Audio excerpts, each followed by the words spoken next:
కళ్ళు మూసుకుంటే ప్రార్థన చేసుకుందామండి.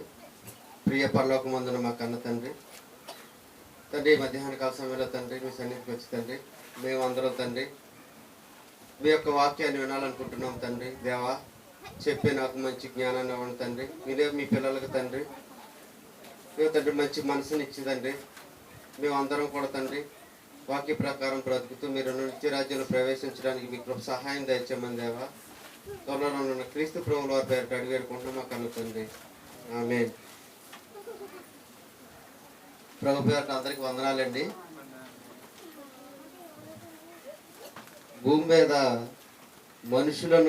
మనుషుల ప్రాణాలను అడుగుచున్న వేరే లోకపు వారు ఎవరు?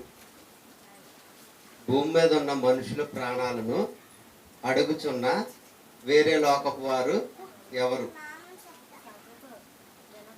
నేడున్న సమాజంలో ప్రతి మనిషి ఎంతో కష్టపడి ఆస్తులు సంపాదించుకుంటున్నారండి. ఆస్తులు సంపాదించుకోవడమే కాకుండా తరతరాలకి మిగిలిపోయినంత ఆస్తి సంపాదించుకుంటున్నారండి. పిల్లలకి ఫర్ ఎగ్జాంపుల్ రాజకీయ నాయకులండి. ప్రజలకు సేవ చేస్తామని రాజకీయంలోకి ప్రవేశిస్తారండి. తర్వాత వారు పోగు చేసుకోవడమే సరిపోతుందండి. వారు సంపాదించిన ధనమే కాకుండా వారి పిల్లలకి కూడా సంపాదించుకుంటారండి. అయితే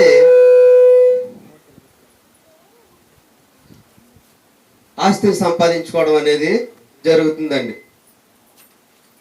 ఈ భూమి మీద ఉన్న మనుషులు ఆస్తి తగాదాల వల్ల కానీ, భూ తగాదాల వల్ల కానీ, కక్షల వల్ల కానీ, గొడవల వల్ల కానీ ఒకరి ప్రాణాలు ఒకరు తీయాలని కోరుకుంటారండి.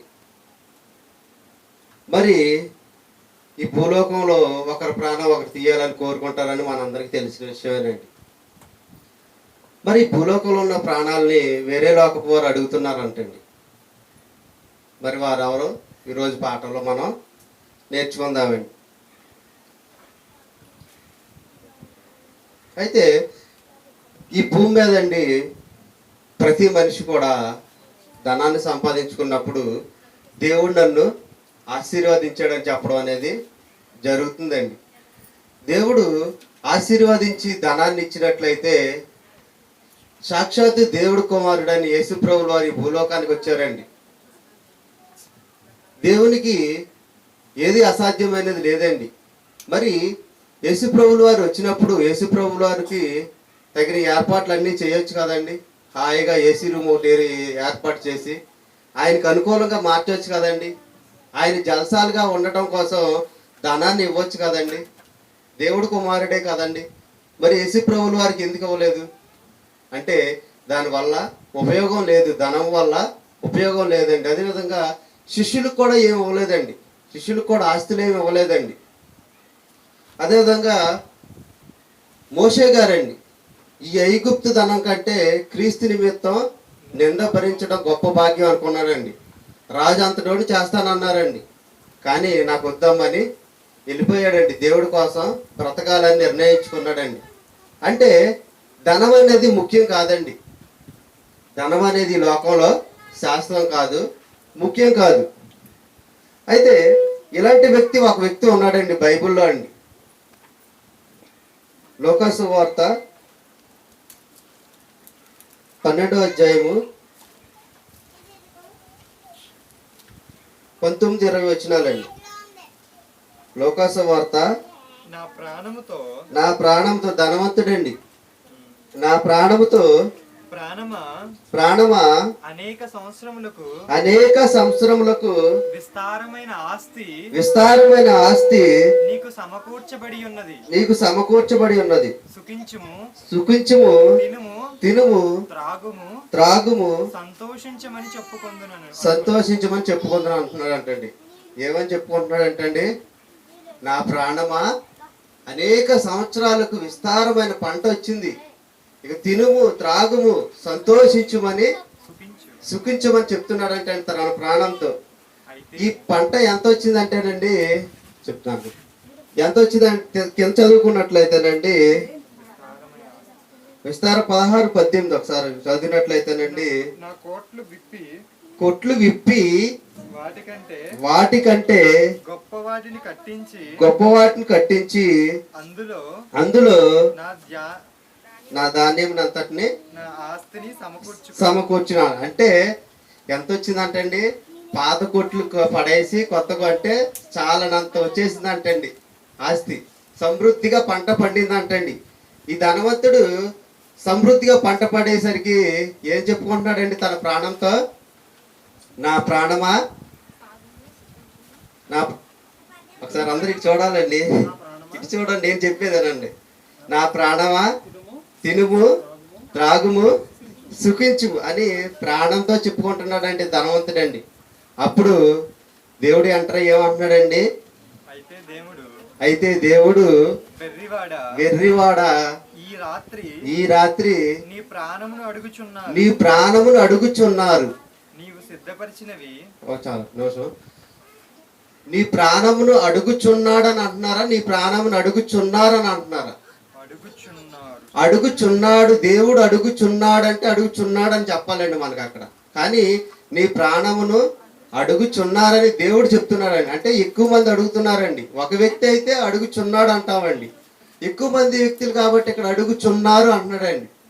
అంటే అతని యొక్క ప్రాణాన్ని దేవుడు అడగట్లేదండి, వేరే వాళ్ళు ఎవరో అడుగుచున్నారని మనకి ఇక్కడ అర్థమవుతుందండి. అయితే అదేవిధంగా దేవుడు అడగట్లేదు, మరి పరలోకమందున్న దూతలు అడుగుతున్నారంటే మనిషిని దూషించే అధికారం దేవదూతలకు లేదండి. మనకు సేవ చేయాలండి దేవదూతలు. వాటి పని ఏంటంటే మనకు సేవ చేయాలి. దేవుడు వాటిని అలా సృష్టించారండి. తర్వాత దేవుడు అడగట్లేదు, దేవదూతలు అడగట్లేదు. మరి ధనవంతుడు, పాతాళంలో ఉన్న ధనవంతుడైన అడుగుతున్నాడంటే, ఈ భూలోకంలో ఉన్న వారి ప్రాణాలంటే ధనవంతుడు ఏమంటున్నాడండి? అయ్యా, భూమి మీద నాకు సహోదరులు ఉన్నారయ్యా, వారిని రక్షించడానికి నన్ను పంపమని అడుగుతున్నారండి. అంటే ఏమని అడుగుతున్నాడండి?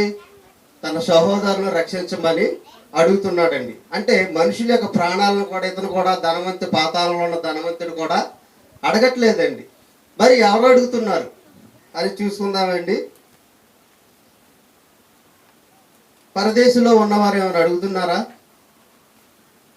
పరదేశంలో ఉన్నవారు ఏమైనా అడుగుతున్నారని చూసుకున్నట్లయితే ఆదికాండము 4వ అధ్యాయం 10వ వచనం అండి.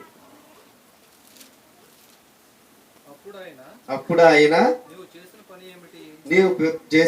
ఏమిటి? నీ తమ్ముని రక్తం యొక్క స్వరము నేలలో నుండి నాకు మొరపెట్టుచున్నది. చాలయ్యా. ఇక్కడ హేబేలుని కయ్యని చంపేశాడండి. కయ్యని చంపేసిన తర్వాత ఈ సందర్భం గురించి ఈ మధ్యకాలంలో మనం చాలా మాటలు విన్నామండి. హేబేలు రక్తము దేవునికి ఏమని మొరపెట్టిందని చాలా మాటలు విన్నామండి. కానీ కొంతమంది ఏమన్నా చెప్పారండి, శిక్షించమని కోరుకుంది, హేబేలు రక్తం అని మొరపెట్టిందని చెప్పారండి. కొంతమంది ఏం చెప్పారండి, క్షమించమని కోరుకుందని చెప్పారండి. కానీ వాస్తవానికి బైబిల్ మనకి ఏం చెప్పిందండి? మొరపెట్టిందని చెప్పింది, అంతేనండి. ఏమని మొరపెట్టిందో బైబిల్ మనకు ఆన్సర్ అవ్వలేదండి. కాబట్టి మనం అక్కడ వరకే నేర్చుకోవాలండి. కానీ ఈరోజు అటువంటి విషయాల్లో ఎవరికి ఇష్టం వచ్చినట్టు వారు దాని గురించి మాట్లాడటం అనేది జరిగిందండి.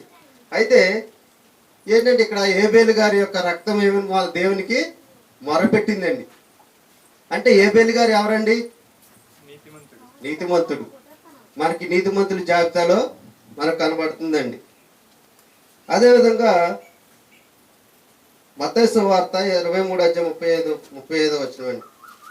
23:35 అండి. మత్తయి సువార్త. నీతిమంతుడైన హేబేలు రక్తము మొదలుకొని బలిపీఠమునకు దేవాలయమునకు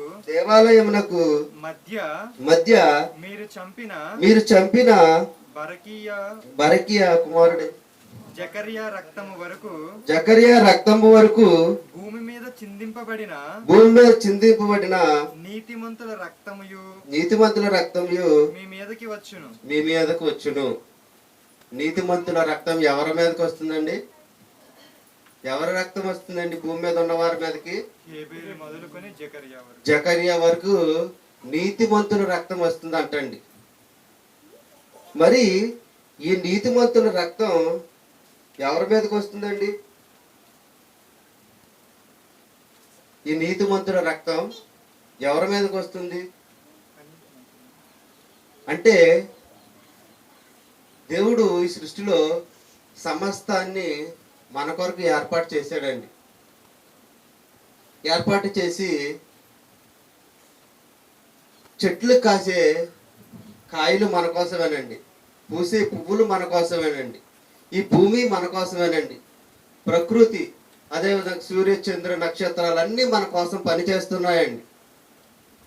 సమస్తము కూడా ఈ సృష్టిలో ఉన్న ప్రతి ఒక్కటి మన కోసం పనిచేస్తున్నాయండి. కానీ నా కోసం బ్రతకాలనుకున్న దేవుని కోసం బ్రతకాలనుకున్న మనిషి మాత్రం దేవుడి కోసం బ్రతకట్లేదండి. దేవుని కోసం బ్రతకకుండా తన సుఖ సౌభాగ్యాలతో తన కోసం బ్రతుకుతూ ధనమే ముఖ్యం అనుకొని ఈ భూలోకంలో బ్రతుకుతున్నాడండి మనిషి. దేవునిని పట్టించుకోకుండా, దేవుని కోసం బ్రతకకుండా తన ఇష్టానుసారంగా బ్రతుకుతున్నాడండి మనిషి. అటువంటి మనుషులు ఉన్న ఈ భూలోకంలో ఆ యొక్క పాతాళ లోకంలో ఉన్న పరదేశంలో ఉన్న నీతిమంతులు అడుగుతున్నారండి వారి యొక్క ప్రాణాలని. తండ్రి, వీళ్ళు మారరు ఇంకా, కాబట్టి వీరి ప్రాణాలను తీసుకోండి అని ఎవరు అడుగుతున్నారండి? పరదేశంలో ఉన్న నీతిమంతులు అడుగుతున్నారండి. ఏమనండి? వీరు దేవుడు ఇక మీకోసం బ్రతకరు, వీరికి డబ్బాశ, ధనాశ, ఈ లోక భోగభాగ్యాలు అనుభవించాలనే ఆలోచనలు వీళ్ళకి ఎక్కువైపోయినాయి తండ్రి. మీ కొరకు బ్రతికే ఆలోచన వీరికి లేదు, కాబట్టి వీరిని భూలోకం నుండి తీసేయమని ప్రార్థిస్తున్నారండి దేవుడికి. సత్యస్వరూపి, ఎన్నాళ్ళు నువ్వు తీర్పు తీర్చకుందువు అని ప్రార్థన చేస్తున్నారండి. ప్రియమైన దేవుని పిల్లలారా, ఒకప్పుడు ధనవంతుడికి గతి పట్టిందండి. తన ఇష్టానుసారంగా బ్రతికాడండి, తినుచు త్రాగుచు సంతోషంగా ఉన్నాడండి, సుఖించాడండి. కానీ ఈ రోజున్న చాలా మందికి ఇదే పరిస్థితి అండి. ప్రియమైన దేవుని పిల్లలారా, ఈ సందర్భంగా మనం గమనించాల్సింది ఏంటంటేనండి, ఇటువంటి పరిస్థితిలోకి మనం వెళ్లకుండా దేవుని కోసం బ్రతికి దేవుడున్న నిత్యరాజ్యంలో ప్రవేశించాలని ఈ కొద్ది మాటలను ముగిస్తున్నానండి.